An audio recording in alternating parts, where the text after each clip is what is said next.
bom que é Deus, não sou eu e nem o Ailton. Deus é maravilhoso.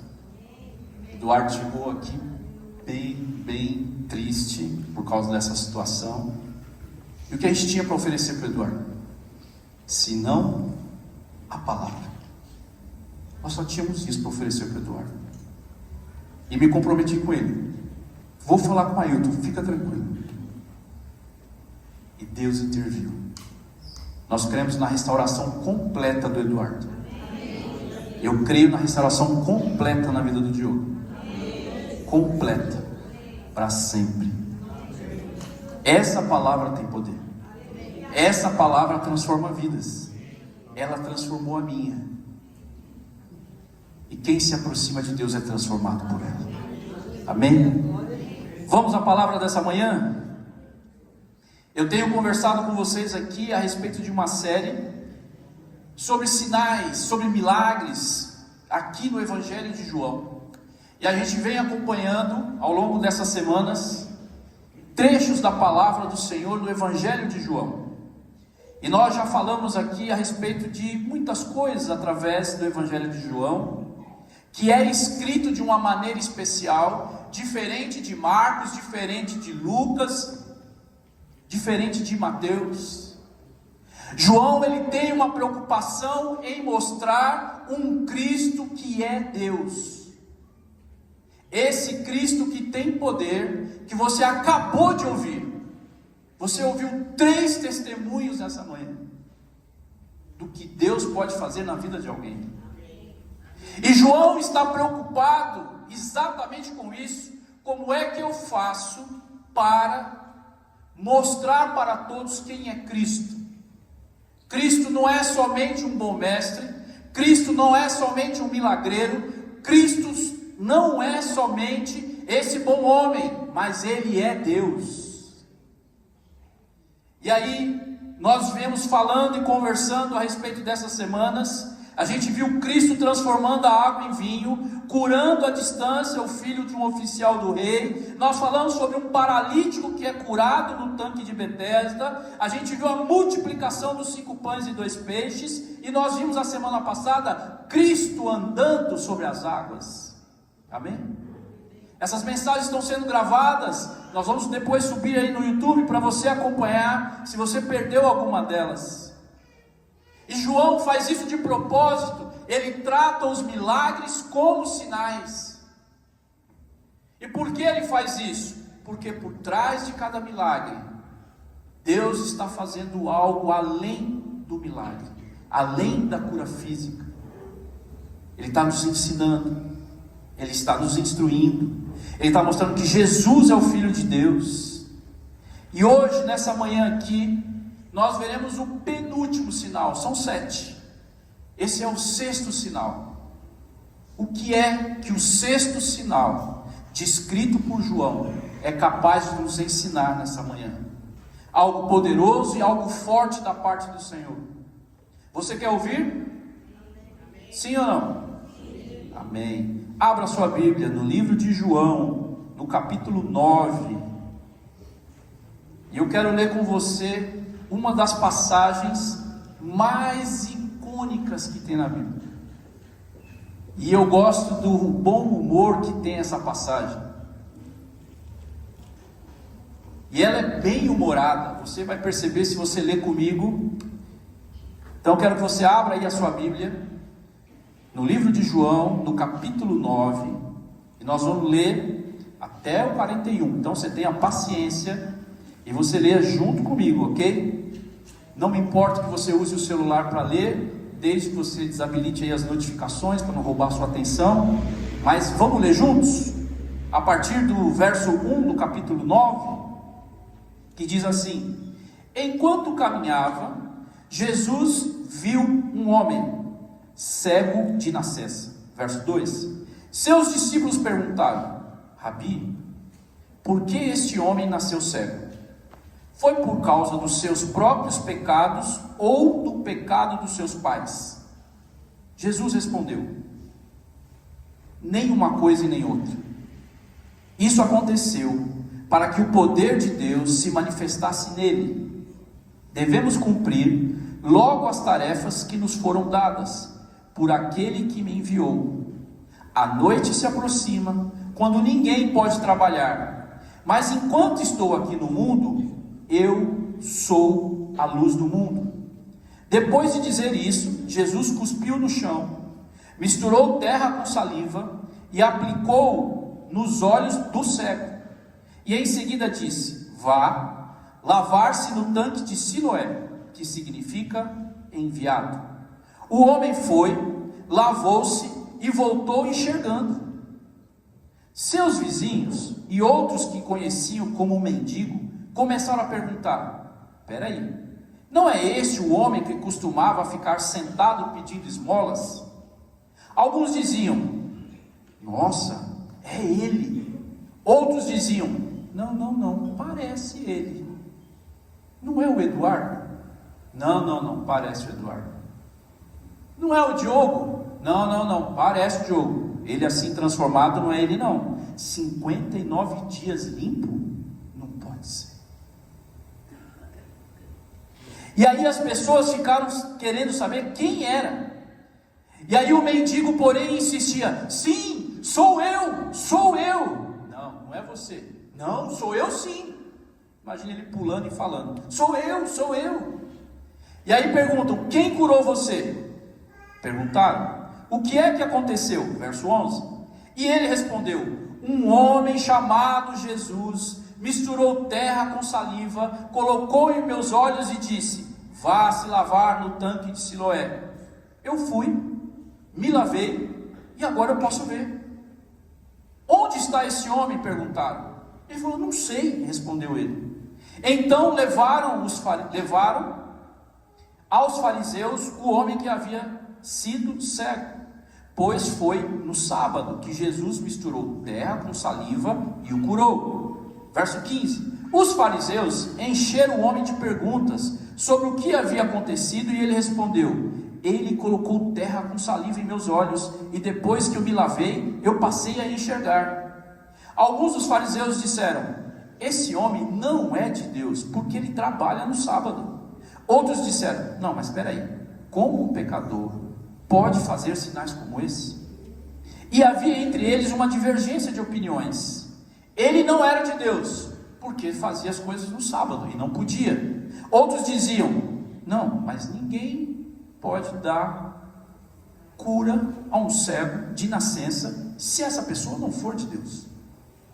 E aí eles estavam divididos. Verso 17. Os fariseus voltaram a perguntar ao homem que havia sido cego: não, vamos lá, vamos começar essa conversa de novo. O que você diz que o homem que o curou? E ele disse: deve ser profeta. Respondeu o homem: os líderes judeus se recusaram a crer que havia sido cego e estava curado. Por isso eles fizeram: já sabemos, chama os pais dele. Então, ok, não estão acreditando no homem, chama os pais dele. Chamaram então os pais e perguntaram: esse é seu filho? Ele nasceu cego, e se foi, como é que ele pode ver agora? E os pais responderam: sabemos que é nosso filho e que nasceu cego, mas não sabemos como ele pode ver agora e quem o curou. Agora, ele tem idade suficiente para falar por si mesmo, perguntem a ele. Seus pais disseram isso por medo das lideranças, dos líderes dos judeus, pois estes haviam anunciado que se alguém dissesse que Jesus era o Cristo, seria expulso da sinagoga. Isso era terrível. Por isso disseram: ele tem idade suficiente, perguntem a ele. Então, pela segunda vez, chamaram o homem que havia sido cego e disseram: Deus é quem deve receber glória por aquilo que aconteceu, pois sabemos que esse Jesus é pecador. E aí o homem responde: se ele é pecador, eu não sei, mas uma coisa eu sei: eu era cego e agora eu vejo. E aí eles perguntam de novo: mas o que ele fez? E aí o homem disse: vocês não ouviram? Porque querem ouvir outra vez, a terceira. Por acaso também vocês querem se tornar discípulos dele? Então eles o insultaram o homem, o ex-cego, e disseram: você é discípulo dele, nós somos discípulos de Moisés. Sabemos que Deus falou a Moisés, mas nem sabemos de onde vem esse homem.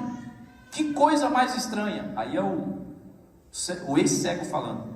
Que coisa mais estranha, respondeu o homem. Ele curou os meus olhos e vocês não sabem de onde ele vem. Sabemos que Deus não atende pecadores, mas está pronto para ouvir aqueles que o adoram e fazem a sua vontade. Desde o princípio do mundo, ninguém foi capaz de abrir os olhos de um cego de nascença. Se esse homem não fosse Deus, não teria conseguido fazê-lo. E aí o cego, ele ficou petulante, né? Já começou a dar uma lição ali de teologia para a turma. E aí, eles ficam bravos, né? Você nasceu inteiramente pecador, e agora você quer nos ensinar? Então expulsaram aquele homem da sinagoga. Verso 35. Quando Jesus soube do que havia acontecido, procurou o homem e disse: você crê no Filho do Homem? E ele disse, na minha versão, eu estou lendo a NVT aqui.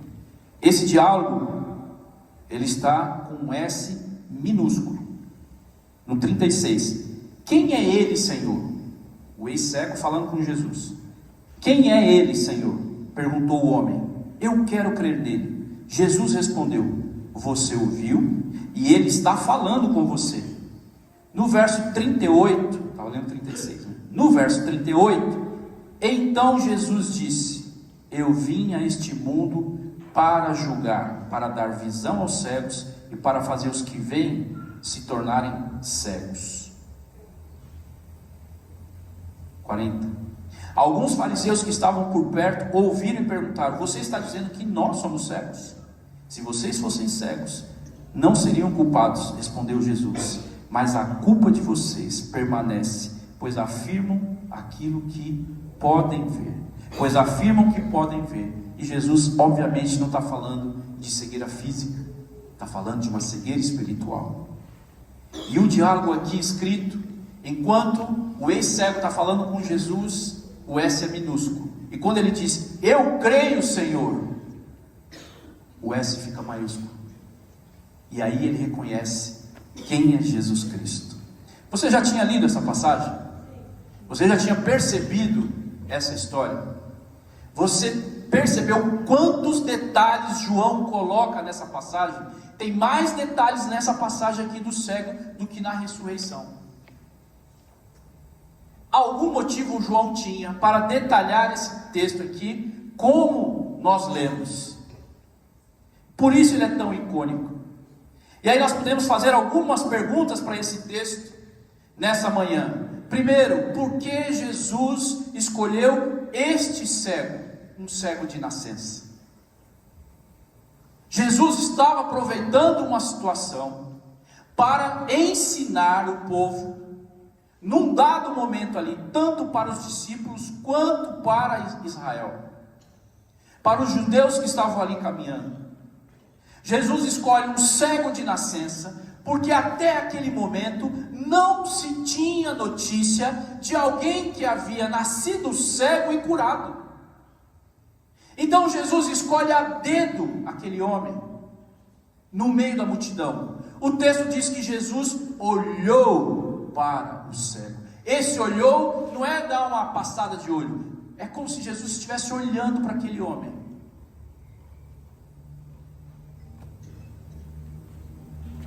Então Jesus chama aquele homem para conversar. Aquele homem, ele tinha um problema grave, além da sua cegueira, porque ele era desprezado. Ele tinha pais vivos e ele mendigava.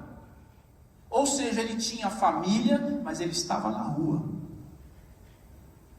Aquele homem, ele era desprezado.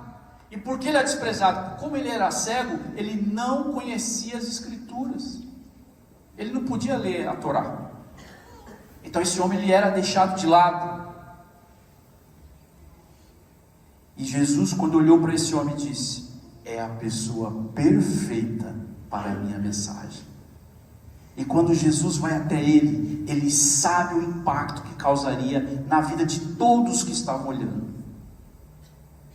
Saiba de uma coisa: você é alguém em que Cristo está de olho.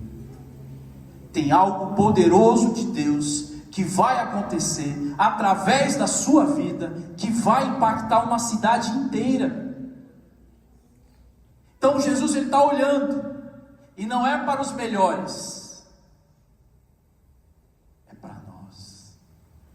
O que eu tenho para Cristo fazer algo na minha vida? O que você tem de especial para Cristo fazer algo na sua vida? Jesus olha para aquele cego e fala: é Ele, tem que ser Ele, com todos esses adjetivos que eu coloquei para você. Outra pergunta que a gente faz para esse texto é: por que Jesus faz uma coisa tão nojenta como essa aqui para o Ocidente? Tem algo mais nojento do que cuspir? Sim ou não? Você gosta que cuspam do seu lado? Você já teve o desprazer de cuspir pela janela do carro? É um cúmulo do azar. Abre a janela do carro e cospe, está ventando, volta em você. É o seu. Você se sente confortável? E o dos outros? Jesus faz algo que não se... Já tentaram explicar. Você pode procurar aí todas as mensagens, gente falando a respeito do que significava cuspir na terra. Tem tanta coisa. E às vezes Jesus só queria provocar mesmo, porque era sábado. Só que todo cego, como ele era um cara desprezado, os judeus eles tinham o costume de odiar algumas pessoas. Como o cego ele era uma pessoa à parte, talvez as pessoas quando chegassem perto dele cuspissem. Hoje os judeus, quando um cristão passa do lado, ele cospe no chão. É como se fosse uma afronta. É como se ele não gostasse dos cristãos. Então, se você procurar, você vai ver os judeus, o ortodoxo. Se você passar do lado dele, você e evangélico brasileiro, vai tomar uma cuspida no pé. É um hábito. Esse tempo aqui, Jesus então chama esse homem, e esse homem então, ele tem o desprazer, porque se ele é cego, ele tem uma audição aguçada, sim ou não? Geralmente, um cego, ele tem a audição aguçada. Ele chega perto de Jesus e ele escuta Jesus escarrar e cuspir no chão. Que é isso? Que homem é esse? Mal educado? Será que ele está indo contra mim? Então, Jesus cospe no chão e faz ali uma massa, algo com a terra, e as ruas da Palestina nesse tempo é terra. Então quando Jesus cospe, é água e terra. O que vira água e terra? Barro. É um barro, um lodo. Então Jesus, ele está dizendo algo para aquele homem, que o motivo dele ser excluído será o motivo para que ele alcance a sua libertação.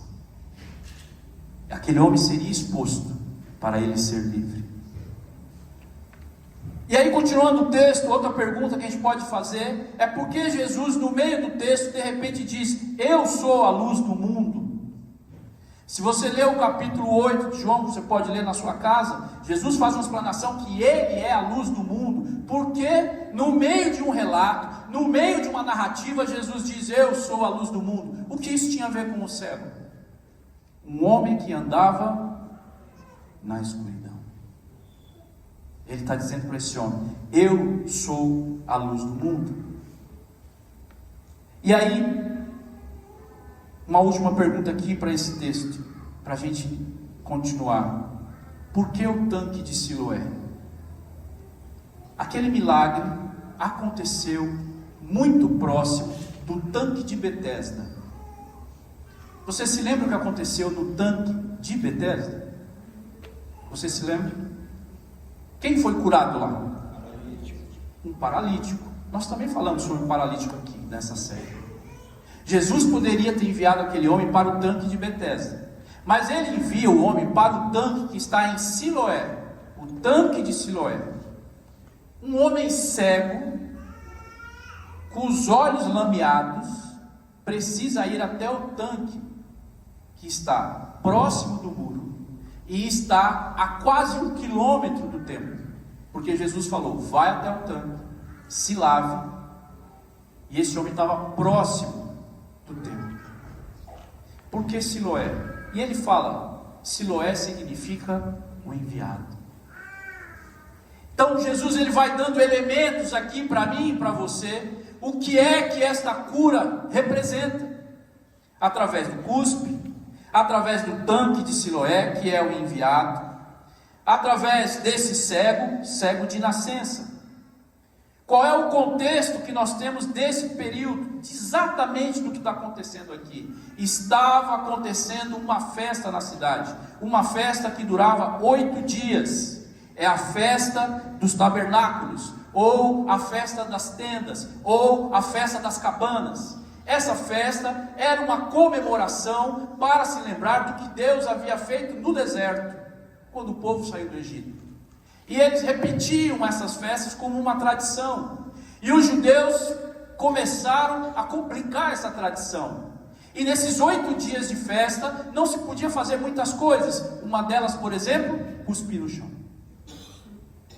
E o que Jesus faz quando encontra o cego? Cospe no chão. Para Jesus é provocador, né? Sabe que não pode fazer nada no sábado. E aí ele cospe no chão, não pode. E ele cura no sábado, também não pode. Está provocando os homens. E essa festa, os judeus então ficavam esses 8 dias em festa. Eles deveriam fazer uma cabana improvisada. E nessa cabana você se lembrava, ou essa tenda, do que tinha acontecido no deserto. Dentro da cabana tinha que ter objetos especiais novos, porque eles se lembravam do que Deus havia feito.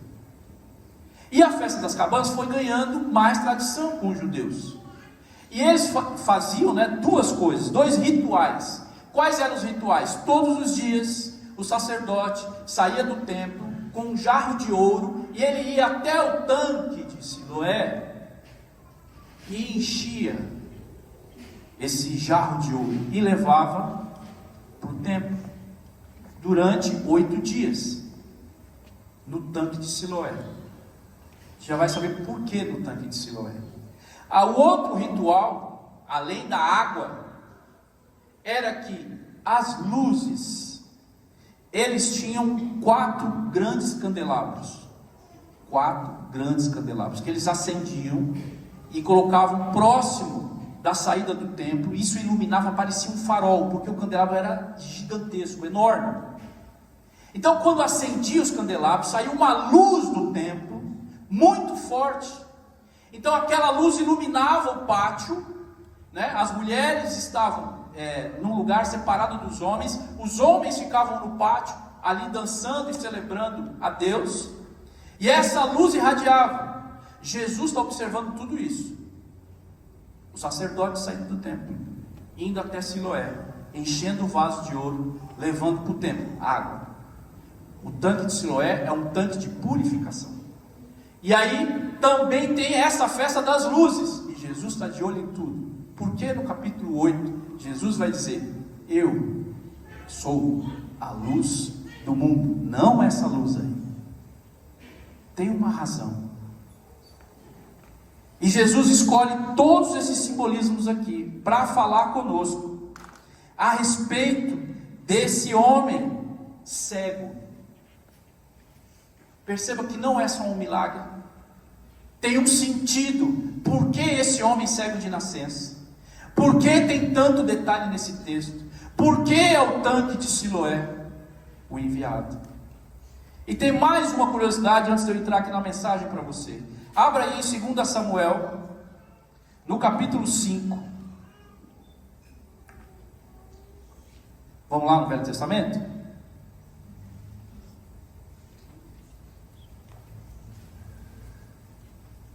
Segunda Samuel 5.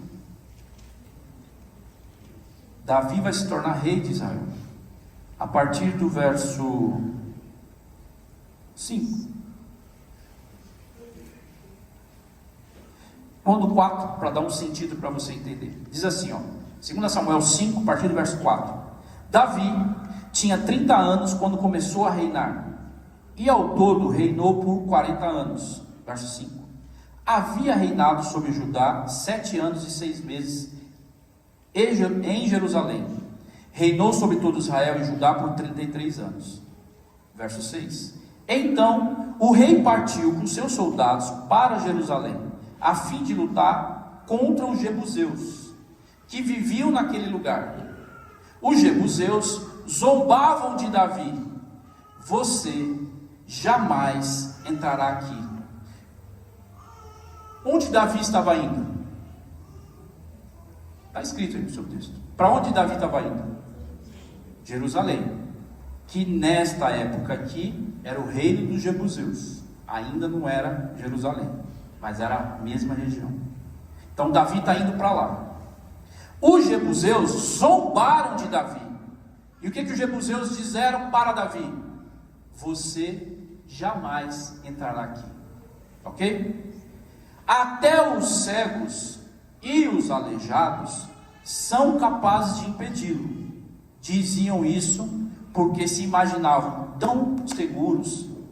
Mas Davi tomou a fortaleza de Sião, que hoje é chamada a cidade de Davi.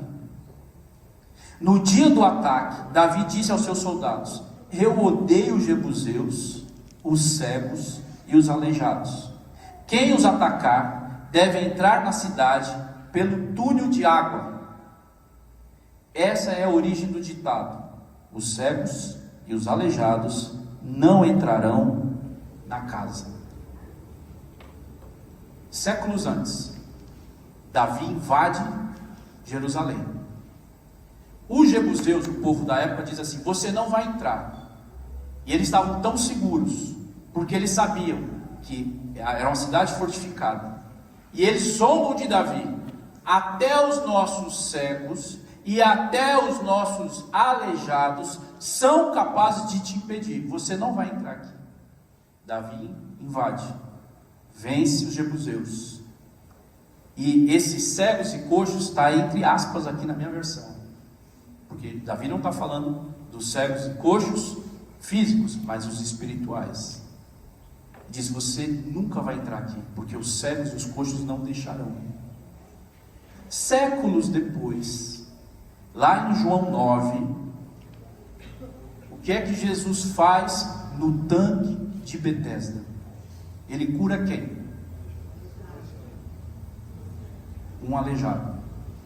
No texto de hoje, capítulo 9, Jesus cura quem? Você consegue fazer a relação? Que aquilo que disseram para Davi: você não vai entrar aqui, os nossos cegos e aleijados vão te impedir. Jesus, quando entra em Jerusalém, Jesus é a descendência de Davi. E quando ele chega na cidade, ele não chega para matar o cego e nem o aleijado, mas ele restaura a vista do cego e ele levanta o aleijado. Porque o reino de Deus é para todos. O sonho de Deus é que todos os homens se salvem. Jesus, ele entra na cidade e ele precisa achar quem é esse aleijado. Então ele vai no tanque de Betesda. E depois, passando os dias, ele vai achar quem é o cego. O cego está lá, cego de nascença. E o tanque aqui de Siloé, a piscina de Siloé, foi construído pelo rei Ezequias. Ele faz um canal por baixo da cidade. E então, aliás, é por ali que Davi invade a cidade, por baixo da terra, por túneis. E depois é construído um lugar onde as águas da fonte de Gion, elas abastecem o tanque de Siloé. E aí, quando Israel tem guerra, eles tinham água, porque essa água vinha por baixo. E a tradição mantém aquele tanque. E nos dias de Jesus, então, essas águas, a piscina de Siloé, era abastecida por baixo. E todo mundo que chegava na cidade precisava, talvez, se lavar, um ritual de purificação. Ele representa alguém sem esperança.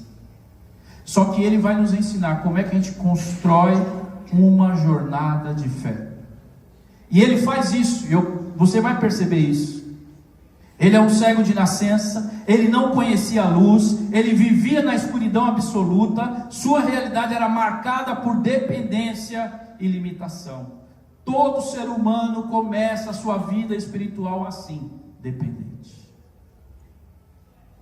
Vamos ler Efésios 2? Efésios capítulo 2, do verso 1 ao 3, diz assim, para quem está começando uma jornada de fé: vocês estavam mortos por causa de sua desobediência e dos seus muitos pecados, nos quais costumavam viver como o resto do mundo, obedecendo ao comandante dos poderes do mundo invisível. Ele é o Espírito que opera no coração dos que se recusam a obedecer. Todos nós vivíamos desse modo, seguindo os desejos ardentes e as inclinações de nossa natureza humana. Éramos por natureza merecedores da ira, como os demais. Todo mundo começa a sua jornada de fé dessa forma. Por isso que esse milagre não é apenas para enxergar, é para dizer para aquele homem que existe algo além para ele ver. Escuridão total. A pior cegueira não é a dos olhos, mas é a do coração, de quem não reconhece a sua necessidade de Cristo. Quero te dizer nessa manhã que a sua dor, ela pode ser o palco da glória de Deus. Todas as vezes que o Diogo der um testemunho, as pessoas vão olhar e dizer: Deus é bom com esse rapaz. E só quem tem uma vida de guerra pode comemorar 59 dias de paz. E quando ouvirem o Eduardo dizer que um dia ele estava aflito e ele fez uma oração silenciosa e Deus o ouviu, é assim que a gente começa. A sua necessidade, a sua dor pode ser o palco de um grande testemunho para Cristo. Jesus, ele não está buscando os culpados, mas ele está revelando o seu propósito na vida dos cegos e dos aleijados. Bem-aventurados os cegos, bem-aventurados os aleijados. Eu não sei qual é a sua luta, eu não sei qual é a sua dificuldade, eu não sei o que tira seu sono, mas eu sei que Deus pode usar essa situação para que o nome dele seja glorificado. E você vai ser instrumento de Deus para abençoar outras pessoas. Isso só Deus faz. Por isso que aquele milagre, aquele sinal é para além do pecado. Os discípulos estavam preocupados com a teologia. Quem pecou? Ele ou seus pais? Porque essa era a crença. Se alguém está doente, alguma coisa ele fez, ou os pais fizeram. Era uma crença. Os amigos de Jó, depois que passou 7 dias conversando com ele, o que eles perguntaram? Porque amigo é íntimo, né? Você está numa situação difícil, seu amigo chega, ele chora com você, ele te abraça, mas num certo momento ele vai dizer assim: agora me conta o que aconteceu. Amiga, sua louca, me fala. Não é assim? Os amigos de Jó fizeram assim. Quem é que pecou? Você? E os discípulos estão fazendo a mesma coisa. Quem pecou? Foram seus pais? Foi ele? E Jesus responde: nem ele, nem seus pais, mas para que se manifeste a glória de Deus através dessa obra. E aí Jesus está ensinando para os discípulos que nem tudo da vida é esse trivial assim. Por que aconteceu isso? Ou ele pecou ou os pais pecaram. A vida humana não é assim. Qualquer história nossa não é simples. Quando alguém te contar algum problema, isso é nada, rapaz. Bobagem isso que você está pensando. A vida não é simples. Simples é fazer pudim. Nem sempre. Depende do pudim. Tem uns que são uma porcaria. Mas não é simples. A gente gosta de dizer para os outros o que eles devem fazer. Faça isso, faça aquilo. Será que você não percebeu ainda como é que se faz? A vida de ninguém é simples. A minha não é, a sua não é. Então Jesus está dizendo para eles: ei, calma, não é isso. Não é sobre isso. Não é quem pecou.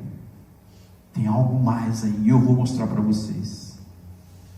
Então, meus irmãos, é além disso. Outra coisa, aquele homem, quando perguntam para ele: quem te fez isso? Ele está contando. E ele está contando, pensa que ele está contando tranquilo, igual um advogado, porque no artigo 5, no inciso 3, um homem apareceu. Olha, um homem apareceu, ele falou assim, jogou lama nos meus olhos, aí me levaram até o tanque, eu fui até o tanque, me lavei, e agora eu estou vendo, é uma coisa maravilhosa. O homem está abobado. Calma, quem? Aí ele responde assim: um homem me curou. Quem é esse homem? Não sei, é um homem. Ele não conhecia quem era Jesus. Não conhecia. Aquele homem foi agraciado por Deus e não sabia. Então, quando perguntam para ele, ele diz: um homem chamado Jesus. É só o que eu sei. E onde ele está? Não sei também.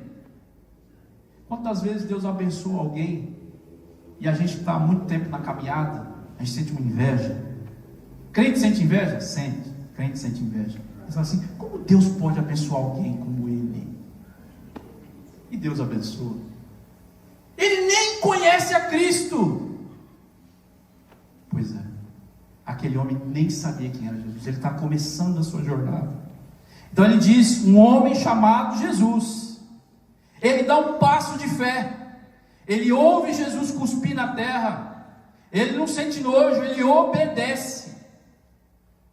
Uma outra passagem, eu não vou ler para a gente ganhar tempo, mas a samaritana também começa chamando Jesus apenas de um homem no poço. A fé começa quando você e eu reconhecemos a mão de Jesus em nossa história, mesmo sem você entender. Você nem sabe o que Deus está fazendo, mas Deus está te abençoando. Tem uma luz que ela é crescente.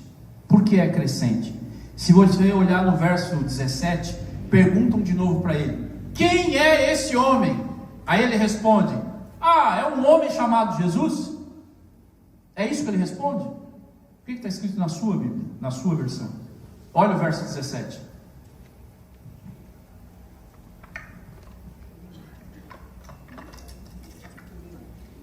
Já achou? 9:17. Quem é esse homem então que fez isso com você? O que ele responde? É um profeta. Mas ele não era só um homem. Agora ele já está chamando Jesus de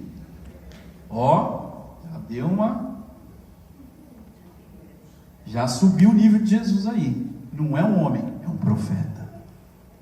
Ele está reconhecendo o que Jesus fez. É a nossa carreira, é a nossa jornada de fé. Você começa a ser abençoado, nem entende porquê. Daqui mais um pouco você já está chamando Jesus de profeta. É um homem de Deus. Ele fala, a gente escuta. Jesus não era apenas um homem. A caminhada da fé, ela envolve ampliar a nossa visão sobre Cristo. Então ele passa de um conhecimento superficial para uma compreensão mais profunda. É assim comigo e com você. Você não entendia direito quem era Jesus, não sabia se Jesus é filho de Deus, mas essa história do Espírito Santo, como é que é isso? Tem o Pai, tem o Filho, tem o Espírito, os três é um só é três, como é que é? A gente não entende. Ele é profeta. Está crescendo na sua fé. Quanto mais Jesus age, mais é impossível de encaixá-lo nas nossas categorias. Será que Jesus é pentecostal? É presbiteriano? É batista? O que você acha? Que Jesus é? Ele é Senhor e Salvador. E aí o texto continua, verso 38, do 35 ao 38, e aí esse homem, ele começa a dizer quem é Jesus, como é que ele está enxergando o Cristo. E aí no 27 ele reconhece que Jesus, ele é um operador de milagres. Ninguém pode fazer isso se não for filho de Deus. Ele fez um milagre, eu não enxergava e agora eu enxergo. Reconhece os milagres. Verso 33, avança a compreensão desse homem. Quem é Jesus? Ele é um homem de Deus. E lá no 38, depois que ele é expulso do templo, Jesus vai atrás dele. E aí Jesus fala, você precisa conhecer o Salvador. E ele pergunta, quem é, Senhor, o Salvador? Ele ainda não conseguia enxergar Jesus. E aí Jesus fala, quem está falando com você? É Senhor. Esse dia chegará na sua vida, você e Jesus Cristo. Você terá um encontro poderoso com Deus. E você não mais vai ter dúvida de quem é Jesus Cristo. Um dia isso aconteceu comigo. Eu vou à igreja desde criança. E eu tive um encontro genuíno com Jesus Cristo aos 18. Quando ele me perguntou, você precisa conhecer quem eu sou. E depois daquele dia, nunca mais eu tive dúvidas de quem é Jesus Cristo na minha vida. E não foi um dos melhores momentos da minha vida, foi um dos piores momentos da minha vida, onde eu não tinha mais nada, nem pai, nem mãe e nem a comunhão da igreja, porque uma semana antes eu tinha dito para a igreja, chega, não volto mais aqui. E não tinha nada a ver com as pessoas, era comigo mesmo. Eu não queria mais aquele ambiente. E eu fiz uma oração, falei, Senhor, essa é a última vez que eu venho a esta igreja, lá na Celso Garcia 3749. E eu saí daquela igreja para nunca mais voltar, na minha cabeça. E aí eu tive um encontro poderoso com Cristo num estádio de futebol. Uma tarde horrorosa, com o seu time perdendo para o seu maior rival. Um time, o rival não ganhava um título há 1 milhão de anos, desde a era dos dinossauros. E naquela tarde, eu estava lá, vi meu time perder, por mais de 3 gols, todo mundo ser expulso. E naquele estádio, naquela tarde fria, Deus falou comigo, o que é que você está fazendo aqui? Não é o seu lugar. Volta para minha casa. Aí sim eu voltei e nunca mais saí. Você terá um encontro com Cristo. Se prepare, se você ainda não teve. E aí nós vamos chegar na conclusão dessa mensagem aqui, dessa jornada de fé desse homem, que é encontrado por Cristo, que tem um pano de fundo para o Novo Testamento. Cristo estava afrontando ali as autoridades. João escreve essas histórias para dizer para as pessoas da época que Jesus é Deus, para provar para os agnósticos que eles estavam falando era mentira, eles estavam dizendo que Jesus não era Deus. E aí João escreve esses relatos que eu li para você, para dizer que Jesus é Deus. E dentro dessa história, Jesus acha então esse cego, como foi profetizado lá no tempo de Davi, que ele viria para dar vista aos cegos e levantar os aleijados. Nessa manhã, Cristo quer levantar os aleijados. Eu não sei qual é a sua situação, nem como você está. Se você é um cego espiritual, não enxerga um palmo diante do seu nariz, você é campeão em fazer bobagem, em fazer besteira, não dobra o seu joelho para nada, vive dando tudo errado na sua vida. Hoje é um tempo de você se deparar com Cristo. De repente você é alguém que está sem as pernas, não tem força, não pode ir para cá ou para lá, você precisa ser carregado. Você, para orar para Deus, você pede para alguém orar por você. Você tem uma tia que ora demais, você tem uma avó que ora demais, você tem uma mãe que é devota, mas Mas você não ora. Você é um aleijado. Hoje Jesus está aqui e Ele quer te levantar. Essa oração ela é sua, não é minha. Eu já fiz a minha oração de aleijado. Eu já fiz a minha oração de cego. Eu já cumpri e obedeci o que Jesus me pediu. O que eu faço agora? Eu preciso, nessa minha jornada de fé, entender quem é Jesus na minha vida. E eu preciso fazer isso diariamente. Lá se vão mais de 30 anos. E todos os dias eu preciso aprender quem é Jesus Cristo. É como se Ele dissesse todos os dias para mim: eu te amo, eu te salvei. E de 2018 para cá Ele disse assim ainda mais para mim: você me ama? Cuida das minhas ovelhas. É por isso que numa quarta-feira fria tinha alguém sentado ali em cima para receber o Eduardo. Cuida das minhas ovelhas. Isso é para mim. Qual é a mensagem de Deus para você? O que Ele quer falar com você hoje e agora? Você é um coxo. Você vive dando desculpas. Você é um cego.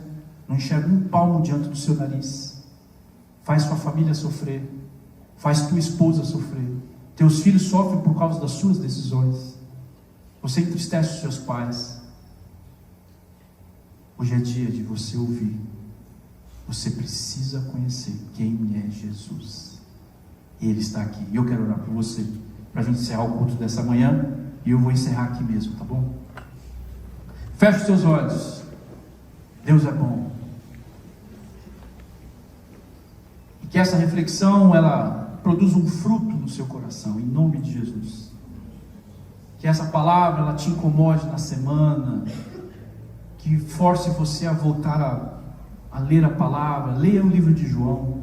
Leia de novo essa passagem que eu li aqui, o capítulo 9, capítulo 8, para você se lembrar da mensagem. Deus tem algo poderoso para fazer na sua vida.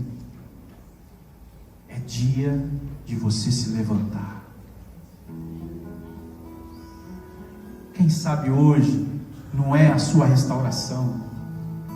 Quem sabe hoje as pessoas vão parar de zombar de você. Quem sabe hoje você vai ganhar crédito quando falar. Quem sabe hoje sua família vai ter orgulho de você de novo. Quem sabe hoje os seus pais vão sorrir com você. Você parou de dar problema. Quem sabe hoje essa fé que ela precisa ser crescente. Se um dia Jesus era para você somente um homem, Ele precisa virar profeta na sua vida. Se você já reconheceu como profeta, você precisa reconhecer que Ele faz milagres. Se você já o reconhece como um homem poderoso nos milagres, você precisa entender quem é Jesus. Ele faz além dos milagres. Ele transforma vidas. A vida cristã, ela é assim. Talvez você tenha tido uma experiência com o Espírito Santo há 1 milhão de anos atrás.